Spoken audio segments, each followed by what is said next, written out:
Shalom po, kumusta po kayo dyan?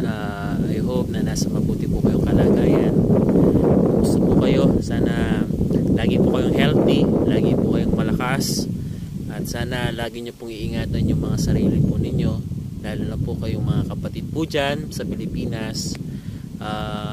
I hope God will always guide you and give you strength for every work that you have done. Wow, English po alala lang po, miss ko lang po kayo dyan. At lagi nyo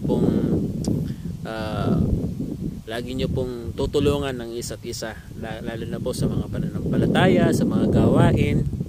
Lagi nyo pong pagtulungan yung mga gawain po dyan, gaya po ng mga paghikayat at pagti-THM po ng mga tanging handog ng mga misyunin.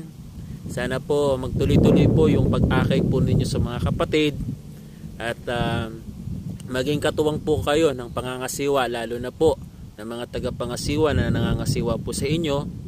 At sana po patuloy pang lumago yung ating pananampalataya. Magsikap po tayo na maging katuwang ng pangangasiwa sa iba't ibang paggawain.